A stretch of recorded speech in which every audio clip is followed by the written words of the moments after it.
Today we will replace a radiator on Dodge Caravan which have 3.3 V6 engine. To replace the radiator you have to remove this protective cover which is mounted on this and this bolt. Use the Phillips screwdriver. Remove it. Because the radiator is actually positioned under it. When those 5 bolts are removed, you need to remove this 10mm and this 10mm. A little bit partially to snap the bumper off. Just use a medium-sized ratchet with 10mm socket on it, on both of those bolts.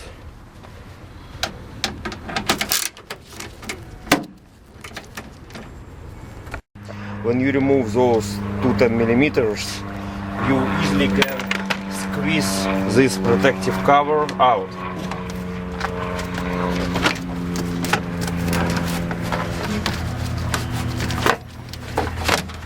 Just simple as this. And the radiator is already partially exposed. To release the radiator, to make him loose, you will need to remove these mounting brackets. Use 10mm socket with a medium size ratchet and remove those 2 brackets, the left bracket and the right bracket. Since we will be working with radiator, we will be disconnecting the upper hose, the lower hose, and as well as transmission fluid lines. It's better to disconnect the negative terminal of the battery, because we don't want to shorten nothing inside of the vehicle. Just disconnect it out. As soon as you remove 2 10mm, you easily can remove those 2 mounting brackets which are holding radiator in place. As soon as those brackets were removed, we found out that it's kinda hard to lift it, because this frame which belongs to the vehicle itself will block us. That's why I use those 13mm socket with a breaker and make them loose, counterclockwise. It's very simple if you're using the breaker. This bolt not that much stubborn, but still you need to use larger size of the tools to make them loose.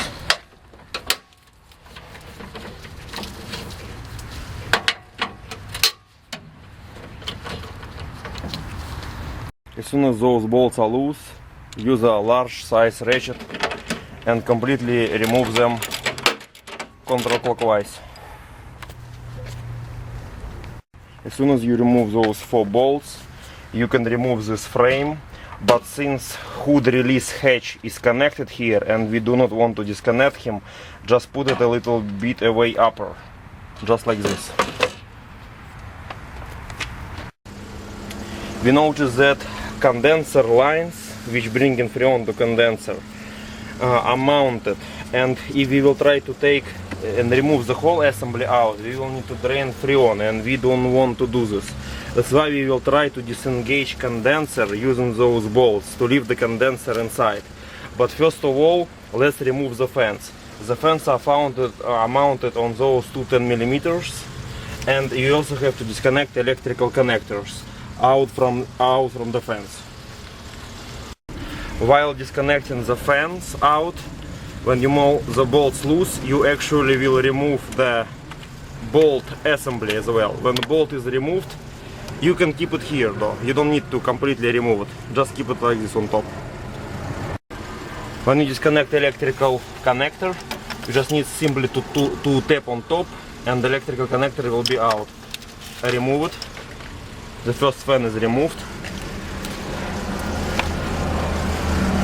Using another 10mm socket, remove this bolt.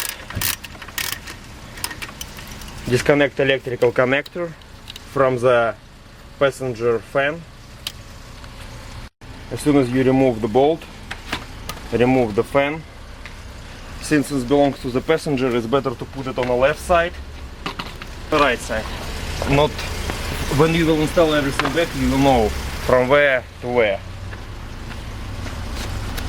Since we are keeping the condenser inside, you need to remove this bolt using 10mm socket to disengage it from the condenser assembly.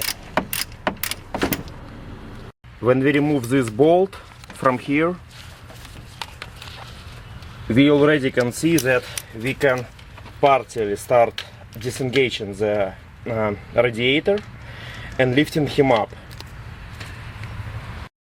Bolt from the left is removed, and the same bolt we're removing from the right side.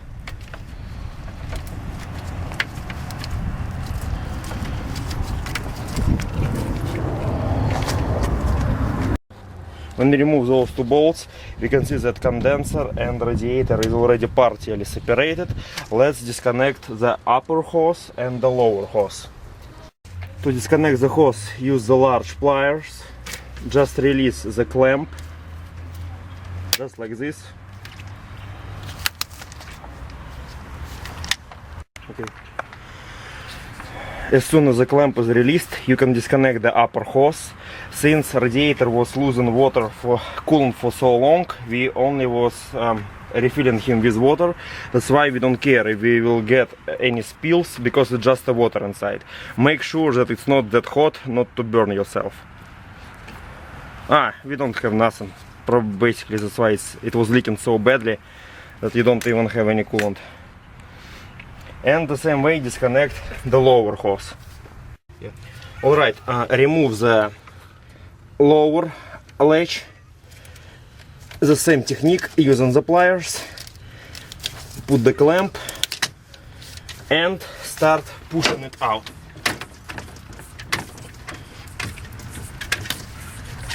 Here we got some spill, but not that bad.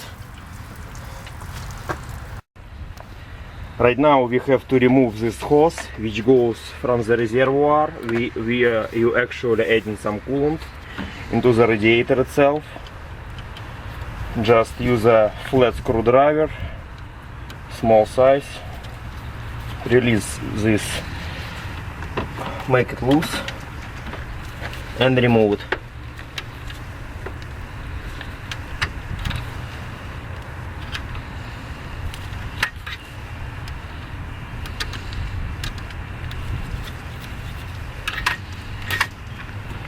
Put the hose away. To disconnect the condenser from radiator, you have to hold radiator like this, and you have to lift condenser up. As soon as you lifting condenser up, you removing him from this plastic lock. There is no screws actually which are doing it. Just lift it up like this, and it removed. It was on the right side and the same on the left side. You holding radiator and you lifting condenser up, and as soon as you doing it, you disengaging them. And when you did this, you completely can remove the whole radiator out from the vehicle. Put him away. As you can see, pretty rusty, plus very leaking everywhere. And more close view. Condenser goes like here and like here, and that's why when you holding the radiator and you lifting him up, you separating them. And the same is on the right side. Before installing the new radiator into the vehicle, you have to compare the old radiator with the new radiator. As you can see, they do match. The upper hose matches the position and the size, the lower hose matches. You will need to remove those locks and just reassemble them on a new radiator. Just simple as this. And besides this, you also have to swap the radiator cap. Before doing it, you have to inspect the rubber gaskets. Both of them should be intact. Because if you can see the cracks here, the radiator is not going to hold the pressure and you will get air into your cylinder block. This cap is good, that's why I remove it from the old radiator and reinstall it onto the new radiator.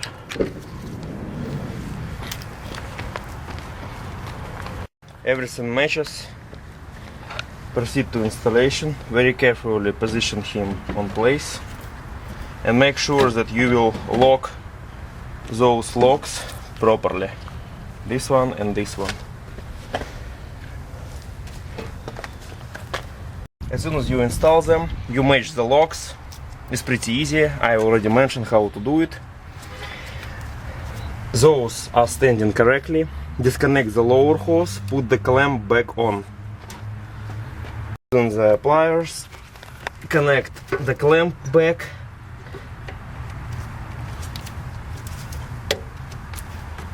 Position it on place, approximately right there, and clamp it. Reconnect the hose which is going from reservoir into the radiator and tighten the bolt. Do not over tighten because you do not want to crack the radiator housing. It's possible if you will tighten that much, just as soon as you will, something like this is good. Connect the upper hose.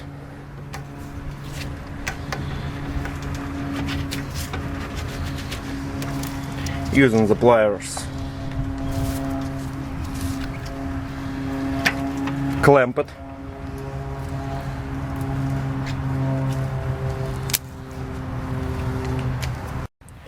When you're done with upper and lower hose, reconnect those two bolts which is attaching the condenser to the radiator. Location of this bolt is right here. You will need to bend a little bit the bumper and you will need to place those bolts. This is the old radiator, and when you mount a condenser to radiator back, it's using those clamps where screw goes like this, tightens. That's why just swap them from the old radiator, from here and from here. If it doesn't go out, use a flat screwdriver.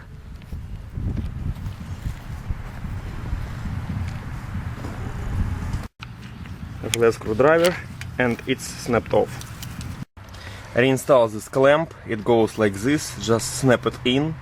This was the right one, and when it's on, just position the bolt and mount them together. If it doesn't go, just a little bit allocate properly to match it.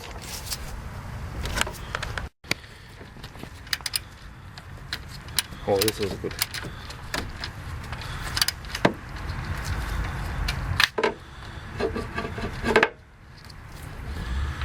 Just like this, you need to ask somebody to help you to unbend the bumper.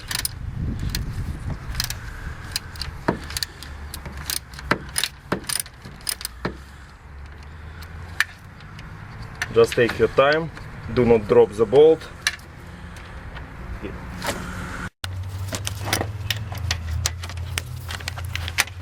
It will take you some time to align it properly. If you will use bare fingers, it's hard. That's why use a ratchet. As you can see, it's already in, and right now just tighten it to specs.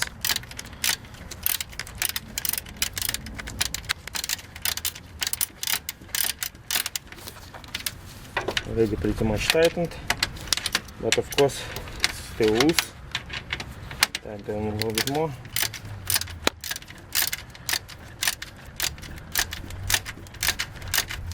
Okay, it's pretty good already. And the same you're doing on a passenger side. Reinstall it back.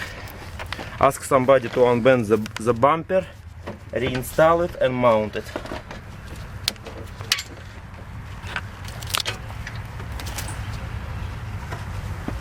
And position the bolt.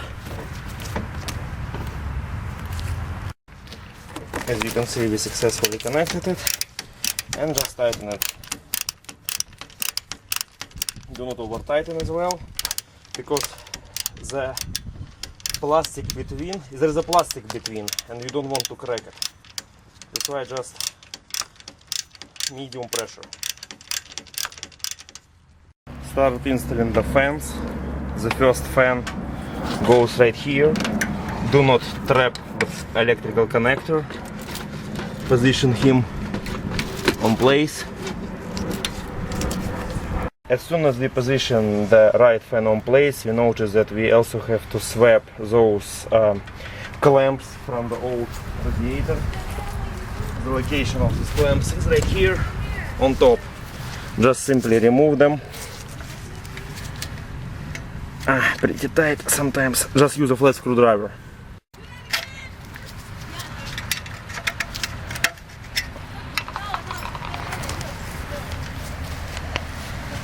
As soon as you swap them from old radiator and reinstall them on a new radiator, just tighten them, the fans.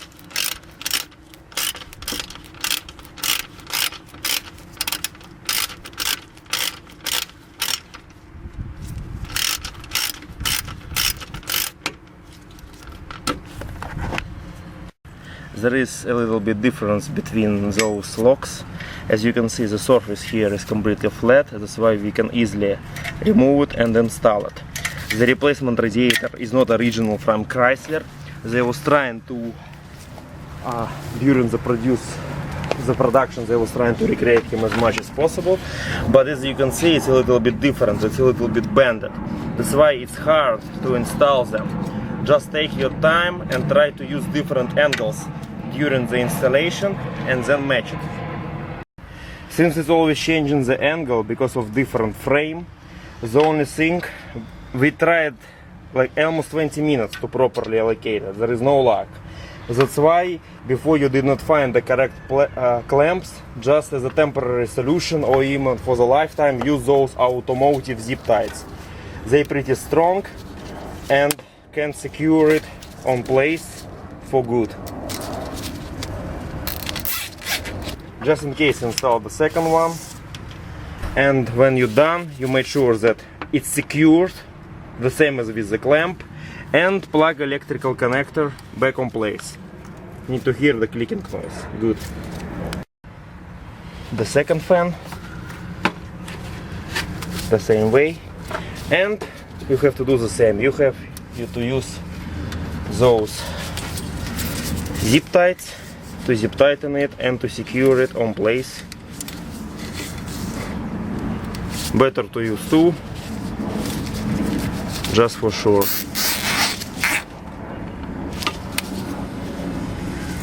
And the second one.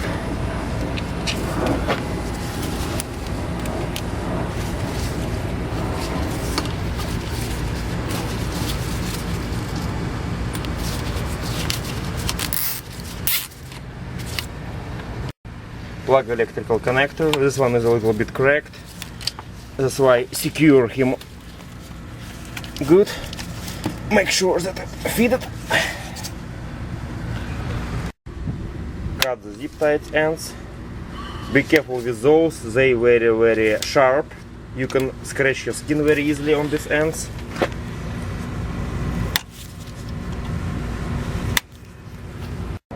Alright, the next is this frame. We made sure that everything's secured, both fans are secured on place, they don't move, everything is fitted. Take the frame, position it back on place, and mount it on those 4 10mm. Tighten the bolts.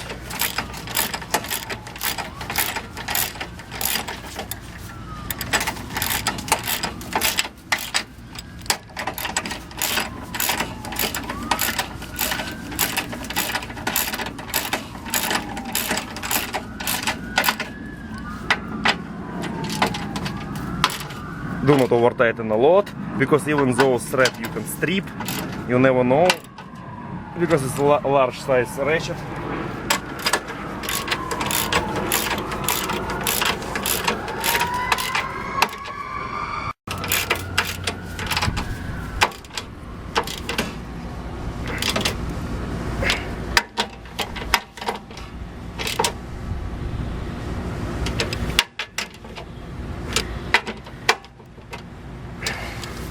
Same as here, tighten a little bit more.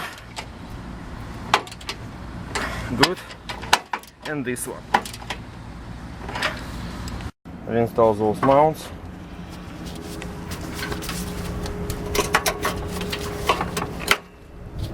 Just like this. will secure the radiator and condenser on place and mount on those 10 mm bolt.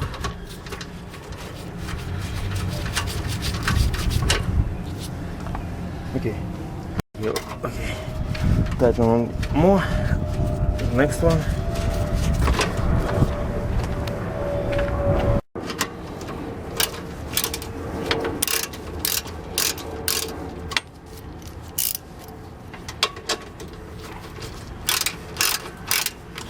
The lock did not match. Make sure that the lock matches on top, right here. Hold it with your hand and tighten it.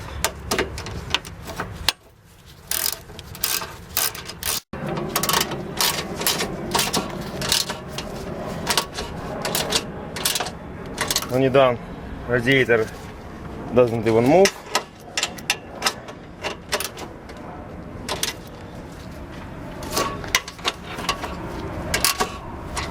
And reinstall the plastic interior back on place using those 5 bolts. Mount them and do not over tighten here, because here it was over tightened, and this, as you can see, the washer cracked the bumper itself just a little bit.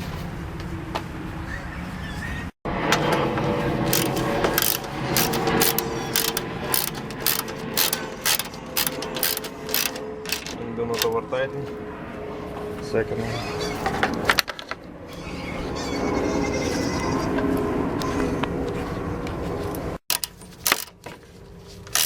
One more.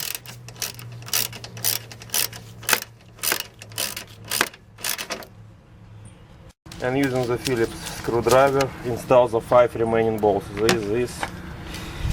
This, and this.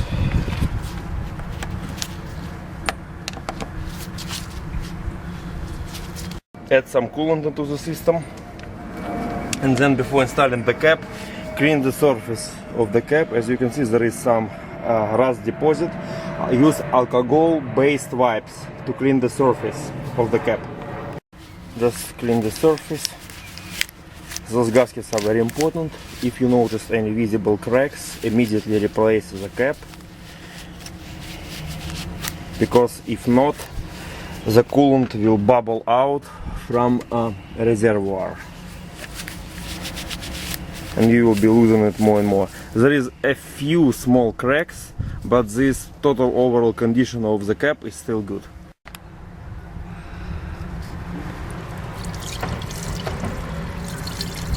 Add coolant.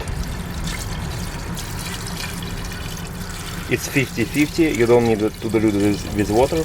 This was replacement of radiator on Dodge Caravan 2001, which have 3.3 V6 engine. Thanks for watching.